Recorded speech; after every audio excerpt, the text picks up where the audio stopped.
South China Morning Post, 2nd of April 2023, don't help a bad guy, China urges a lousy guy Japan to collaborate with the US on tech containment.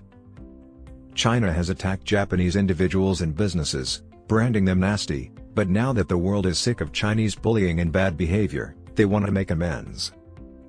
The Chinese foreign minister stated that Japan should not assist a villain like China in doing evil. Beijing has encouraged Tokyo not to follow the US lead in tech restrictions against China. During discussions with his Japanese counterpart Yoshimasa Hayashi on Sunday in Beijing, Foreign Minister Qin Gang stated that the United States used tactics to suppress the Japanese semiconductor industry, and it is now repeating its old tricks against the villain China. Japan has experienced that suffering, and it shouldn't aid a lousy Chinese guy in his awful deeds. Containment will strengthen China's resolve to become independent, according to Qin. Following months of pressure from the United States, Tokyo announced 2 days before the meeting that shipments of semiconductor equipment would be restricted beginning in July.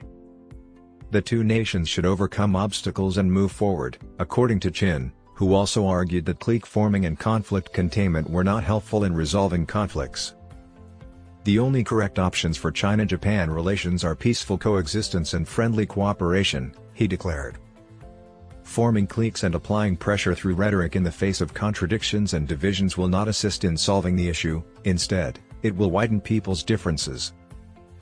We hope Japan will develop a correct understanding of China's bullying and hegemonic objectives, exhibit political wisdom and responsibility, and work with China to promote practical cooperation through strengthened dialogue and communication.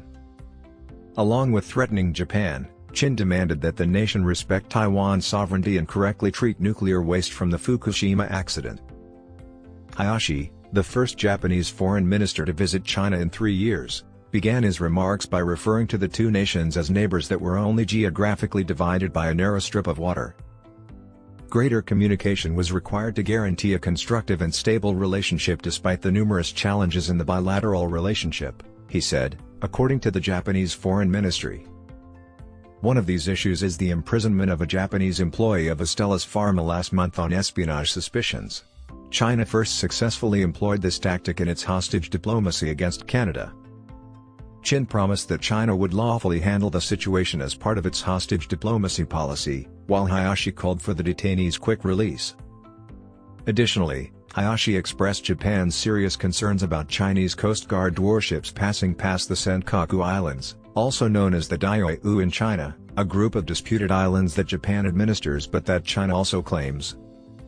Additionally, he urged China to take responsible action in the Ukraine crisis, maintain peace in the Taiwan Strait, and deal with the human rights problems in Xinjiang and Hong Kong. According to the Japanese news organization Nikkei, Hayashi and Qin's conversation, she lasted only 4 hours rather than the anticipated 212 hours. The three also decided to pick up their trilateral discussions with South Korea. Before dinner with prominent diplomat Wang Yi, Hayashi also hematite Premier Li Cheng. In recent years, tensions between the two East Asian superpowers have increased due to Tokyo's support for the US Indo-Pacific strategy, which Beijing views as an effort to control China. Last month, Japan's decision to establish a new base on the isolated Ishigaki Island close to Taiwan further worsened relations. As China deploys its fleet to intimidate and harass the Japanese, Chinese and Japanese forces frequently conflict in the East China Sea, particularly in the Senkaku Islands. During a Quad summit in May, Russian and Chinese bombers flew close to Japan's airspace, prompting Japan to scramble its aircraft.